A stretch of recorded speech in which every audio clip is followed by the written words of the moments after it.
پھر 1921 میں یہودی جگہ جگہ سے جو مارے گئے تھے، اس وقت جرمن سے بھگائے جا رہے تھے، جینوسائیڈ کیا گیا تھا یہودیوں کا، جرمن میں مارا جا رہا تھا، تو ان کے اوپر دنیا والوں نے چنتک بیٹھک جس کو کہتے ہیں رحم کرنے کا کئی مرتبہ بیٹھکیں ہوئی، بڑے بڑے لوگوں نے کہا یہودی پوری دنیا میں مارے جا رہے ہیں اور یہ مظلوم ہیں، ان کو کہیں پناہ دی جائے۔ پناہ دینے کے لیے جب بات آئی تو فلسطین کا ایک چھوٹا سا علاقہ 4000 یہودیوں کو رہنے کی اجازت دی گئی۔ 1921 سے 4000 یہودیوں کو رہنے کی اجازت دی گئی، اور پھر جب وہ 4000 یہودی رہے تو بڑھتے بڑھتے دنیا بھر سے لوگ ہجرت کر کے یہودی وہاں جاتے رہے، اور تقریباً 1947 جب ہمارے ہاں آزادی کا مسئلہ چل رہا تھا، تب تک یہودی جو ہے لاکھوں کی تعداد میں وہاں جمع ہو چکے تھے، اور جمع ہو کر کے ان لوگوں نے، اور اسی وقت ہٹلر کا دور بھی ختم ہوا تھا اور ہٹلر نے ان کو بہت مارا تھا، جس کو ہولوکاسٹ کہا جاتا ہے، اور بہت زیادہ ظلم کیا تھا، تو یہ سب بھاگ کر کے فلسطین میں جمع ہوئے، اور پھر ایک ایگریمنٹ سائن کروا لیا گیا دنیا کی بڑی بڑی طاقتوں سے کہ یہ اسرائیل ایک کنٹری ہے۔ فلسطین کو 2 حصوں میں بانٹ دیا گیا، آدھا عربوں میں آدھا یہودیوں میں، فلسطین کے 2 حصے کر دیے، تو آدھا یہودیوں کو ملا تو ٹھیک ہے، لیکن اس کے غصے میں عربوں میں جنگ شروع ہوئی 1948 کے بعد، پھر جنگوں کا آغاز ہو گیا، جارڈن، سیریا، مصر، ان لوگوں نے اسرائیل کے ساتھ، انہوں نے نئی کنٹری کا نام اسرائیل رکھا تھا، جنگ کیا، جب جنگ کرتے رہے اسرائیل اپنے پیر پھیلاتا رہا اور آگے بڑھتا رہا، کیونکہ اس وقت ان عربوں کے اندر یا جدید ہتھیار نہیں تھے، اسرائیل کو فلی طور پر امریکہ کا سپورٹ تھا، UK کا سپورٹ تھا، یورپ کا سپورٹ تھا، ان تینوں ملکوں کے ساتھ بڑی خوفناک جنگوں میں ان کو پیچھے ڈھکیل دیا گیا، بلکہ جو صحرائے سینا تھا مصر کا وہ بھی اسرائیل نے قبضہ کر لیا، طور سینا جس کو کہتے ہیں، کوہ طور، وہ بھی ان کے لیے مقدس تھا، وہ بھی حاصل کر لیا۔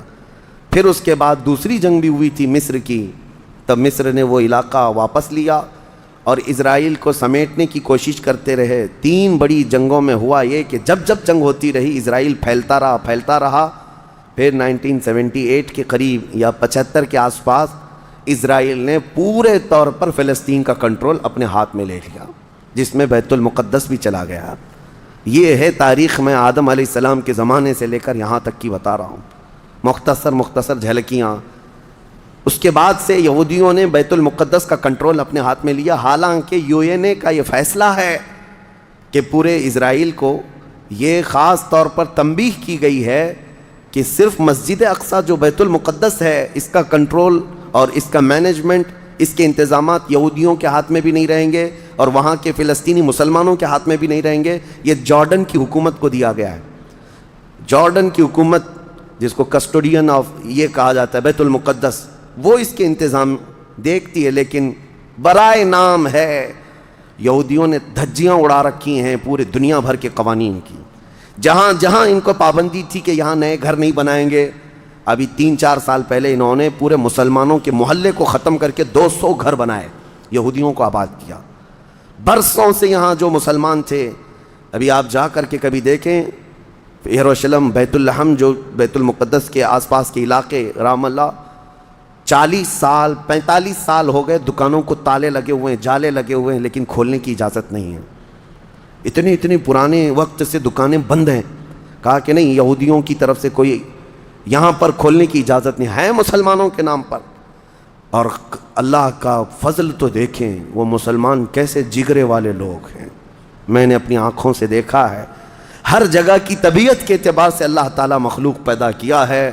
ان ظالم غاصب اسرائیلیوں کو ہم نے دیکھا، یہ بندوق تانے بیت المقدس کے ہر دروازے پر کھڑے رہتے ہیں، اور مسلمانوں کا فلسطینی 8 سال کا بچہ آتا ہے، اس کی نال یوں پھینک کر کے مسجد میں اندر جاتا ہے، نماز پڑھتا ہے، پھر نکلتا ہے، اور وہ فوجی دیکھتا رہ جاتا ہے، کچھ نہیں کرتا۔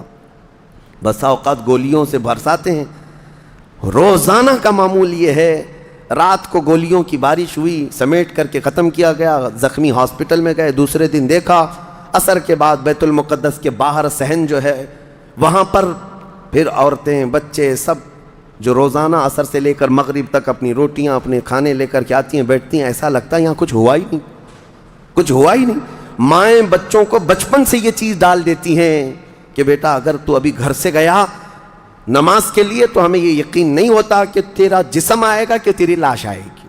ہر ماں کا یہ وہاں پر جذبہ ہے، اور یہ حدیث پاک میں موجود ہے. میرے آقا صلی اللہ علیہ وسلم نے فرمایا لا تزال طائفۃ من امتی، میری امت میں سے ایک جماعت ایسی رہے گی جو قیامت تک حق کے لیے لڑتی رہے گی، اور اللہ ان کا ناصر و مددگار ہوگا.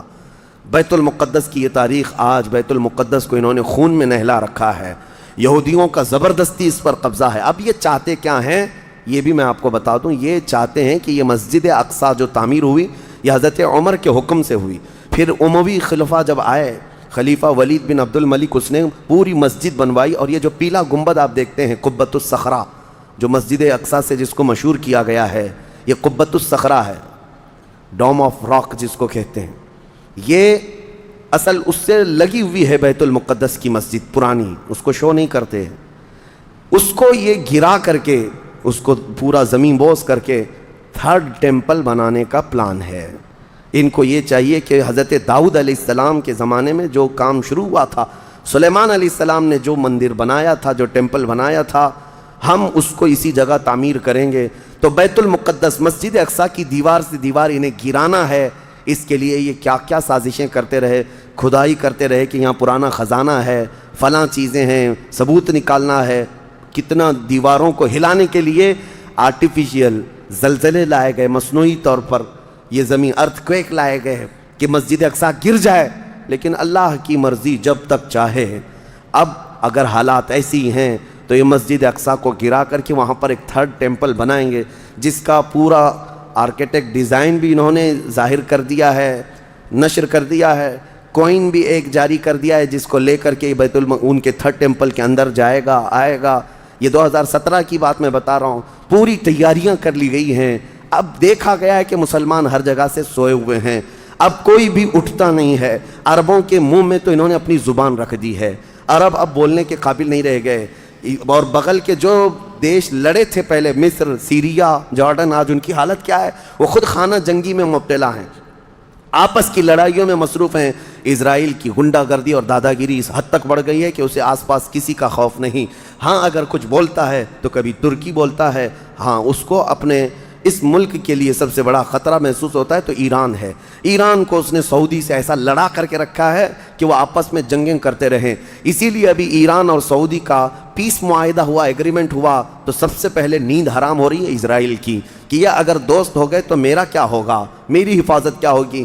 اسرائیل حماس کو مدد کرتا ہے، جو غزہ میں ایک علاقہ باقی رہ گیا مسلمانوں کا جو فلسطین کے اندر ہے، جو آج تک لڑ رہے ہیں، آج تک راکٹ داغتے ہیں، اسرائیل کے ساتھ لڑتے ہیں.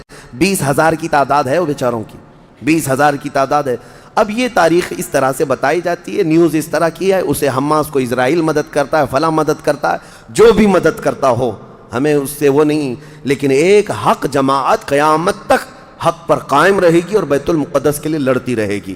پھر وہ دن آئے گا جب میرے آقا صلی اللہ تعالیٰ علیہ وسلم کی حدیث پاک ہے، خراسان سے ایک جماعت نکلے گی، خراسان سے ایک جماعت نکلے گی. خراسان پہلے کے دور میں رشیا کا کچھ حصہ، افغانستان کا کچھ حصہ، ایران کا کچھ حصہ، ایک پورا بڑا نقشہ ہے. اس کو پرانا خراسان آپ دیکھیں گے. خراسان سے ایک جماعت نکلے گی، ان کے ہاتھ میں کالے جھنڈے ہوں گے. میرے آقا نے فرمایا وہ اتنی تیزی سے نکلیں گے کہ دنیا کی بڑی سی بڑی طاقت ان کا راستہ نہیں روک سکے گی، اور وہ سیدھے جھنڈے لے جا کر کے بیت المقدس میں نصب کریں گے، اور پھر اسلام کا پرچم وہاں سے بلند کیا جائے گا. یہ قیامت کے قریب ہونا ہے. اب میں اس بات پر اپنی گفتگو ختم کرتا ہوں. دعائیں تو ہیں کہ اللہ تعالیٰ بیت المقدس کو آزاد کرے، لیکن یہودی جتنے دن ناچتے رہیں گے، دندناتے رہیں گے، ایک دن آنا ہے دنیا اوپر سے نیچے ہو جائے، نیچے سے اوپر ہو جائے، مگر میرے مصطفیٰ کا فرمان ہو کر رہے گا انشاءاللہ، اور غلبہ اسلام آ کر رہے گا. آج یوم القدس کے طور پر پوری دنیا میں یہ بات منائی جا رہی ہے. میں بچوں میں یہ انفارمیشن نقل کرنا چاہتا ہوں کہ بچوں یاد رکھو ہمارا بیت المقدس سے کیا رشتہ ہے، ہمارا کیا تعلق ہے، اور ہمارے لیے وہ کتنی عظمت والی جگہ ہے. اس لیے کہ آپ ہندوستان میں ہیں، دور دراز ہیں، کہیں پر بھی ہیں، لیکن روحانی رشتہ تمہارا جب مدینے سے جڑا ہے تو مدینے کے آقا کے فرمان سے بھی جڑا ہوا ہے.